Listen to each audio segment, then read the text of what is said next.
ಸ್ನೇಹಿತರೆ, ಎಲ್ಲರಿಗೂ ನಮಸ್ಕಾರಗಳು. ಯಾರ್ಯಾರು GPT ಗಣಿತ ಮತ್ತು ವಿಜ್ಞಾನ ಹುದ್ದೆಗೆ ಆಕಾಂಕ್ಷಿಗಳಿದ್ದೀರಾ ಅವರಿಗೆ ನಾನು ಸಮಾಂತರ ಶ್ರೇಣಿಯಲ್ಲಿ ಒಂದು ಸಮಸ್ಯೆಯನ್ನು ತಂದಿದ್ದೇನೆ. ಅದನ್ನು ಸಾಲ್ವ್ ಮಾಡ್ತೇನೆ.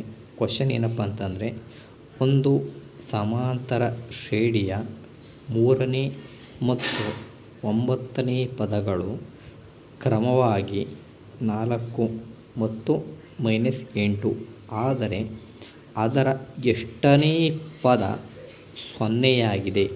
ಇಲ್ಲಿ 3ನೇ ಪದ 4 ಮತ್ತು 9ನೇ ಪದ -8. ಇದರಲ್ಲಿ ನಮಗೆ ದತ್ತ ಏನೇನು ಕೊಟ್ಟಿದ್ದಾರೆ ಅಂತ ಬರ್ಕೋಬೇಕು.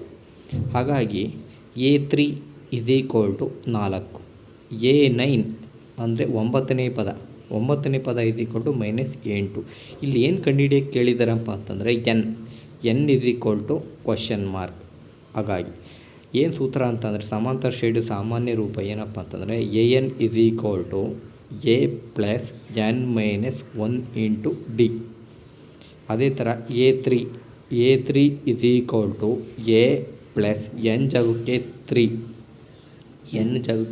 - 1 × D A3 = A + 3ರಲ್ಲಿ 1 ಹೋದರೆ 2, A + 2D ಏನಪ್ಪ ಇದು ಈಕ್ವೇಷನ್ ನಂಬರ್ 1 ಅಂತ ಬರ್ಕೊಳ್ಳೋಣ.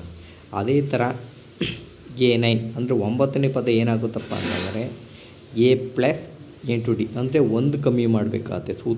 ಸೂತ್ರ ಡೈರೆಕ್ಟಾಗಿ ನಾನು ಬಳಸ್ತಾ ಇದ್ದೀನಿ, ನಿಮಗೆಲ್ಲರಿಗೂ ಕೂಡ ಅರ್ಥ ಆಗುತ್ತೆ ಅಂತ ನಾನು ಭಾವಿಸಿದ್ದೀನಿ ಸ್ನೇಹಿತರೆ.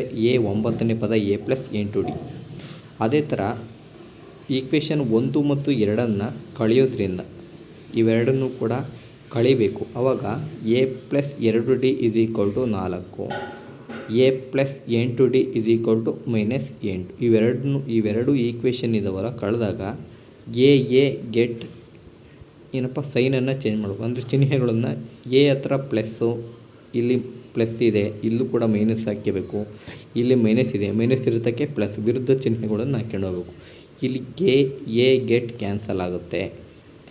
ಇಲ್ಲಿ -8D 2D ಕರೆದ್ರೆ -6D ಬರುತ್ತೆ. ಯಾಕಪ್ಪ ಅಂದರೆ ಮೈನಸ್ ಅಂದರೆ ದೊಡ್ಡ ಸಂಖ್ಯೆ ಚಿಹ್ನೆ ಯಾವುದಿದೆಯಪ್ಪ ಅಂದ್ರೆ ಮೈನಸ್ ಇದೆ. ಅದೇ ಥರ ಇಲ್ಲಿ +8ಕ್ಕೆ +4 ಕೊಡಿದಾಗ 12 ಬರುತ್ತೆ. -6D = 12. ಆವಾಗ ಈ D ಬೆಲೆ ಎಷ್ಟು ಬರುತ್ತಪ್ಪ ಅಂತಂದರೆ 6 × 1 = 6, 6 × 12. ಈ ಮೈನಸ್ ಇದ್ದು ಈ ಕಡೆ ಬರುತ್ತೆ, ಬಲಗಡೆ ಬರುತ್ತೆ, ಶಿಫ್ಟ್ ಆಗುತ್ತೆ. ಹಾಗಾಗಿ D = -2.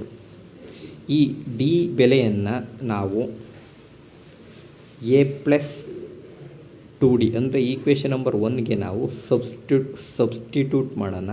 A + 2D = 4, A + 2 × D ಬೆಲೆ -2 ಅಲ್ವಾ = 4.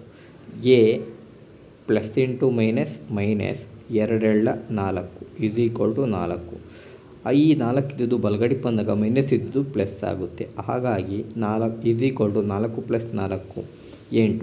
A ಬೆಲೆ ಎಷ್ಟು ಬರುತ್ತಪ್ಪ ಅಂತಂದರೆ 8. ಇಲ್ಲಿ ಏನು ಕೇಳಿದಾರಪ್ಪ ಅಂತಂದರೆ ಎಷ್ಟನೇ ಬೆಲೆ. ಇಲ್ಲಿ AN ಕೊಟ್ಟಿದ್ದಾರೆ. AN = 0 ಆದಾಗ ಇದರಲ್ಲಿ ನಾವು n ಬೆಲೆಯನ್ನು ಏನು ಮಾಡಬೇಕು, ಕಂಡುಹಿಡಿಬೇಕು. ಹಾಗಾಗಿ ಸೂತ್ರ AN = A + n - 1 × D.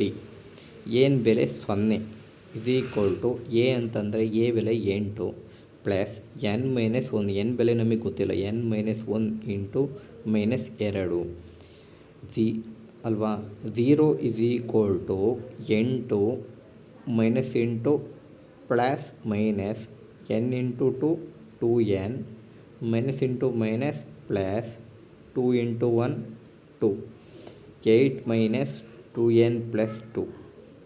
ಇವಾಗ ಏನಾಗುತ್ತಪ್ಪ ಅಂತಂದರೆ ಈ -2n ಇದ್ದು ಬಲಗಡೆ ತಂದ್ಕೊಳ್ಳೋಣ. ಬಲಗಡೆ ತಂದಾಗ ಏನಾಗುತ್ತಪ್ಪ, ಮೈನಸ್ ಇದ್ದಿದ್ದು ಪ್ಲಸ್ ಆಗುತ್ತೆ. 2n = 8 + 2. 2n = 8 + 2. 2n = 10. ಆವಾಗ ಏನಾಗುತ್ತಪ್ಪ ಅಂತಂದರೆ 2 1 2, 2 5 10, n = 5. ಹಾಗಾಗಿ 5ನೇ ಪದ 0 ಆಗಿರುತ್ತದೆ. ಇಷ್ಟೇ ಸ್ನೇಹಿತರೆ. ಯಾರ್ಯಾರು ನನ್ನ ಚಾನಲ್ಗೆ ಸಬ್ಸ್ಕ್ರೈಬ್ ಆಗಿಲ್ಲ ಅವರೆಲ್ಲರೂ ಕೂಡ ಸಬ್ಸ್ಕ್ರೈಬ್ ಆಗಿ ಲೈಕ್ ಬಟನನ್ನು ಒತ್ತಿ ಶೇರ್ ಮಾಡಿ ನಿಮ್ಮ ಸ್ನೇಹಿತರಿಗೂ ತಿಳಿಸಿ ಅಂತ ಹೇಳ್ತಾ ಧನ್ಯವಾದಗಳು.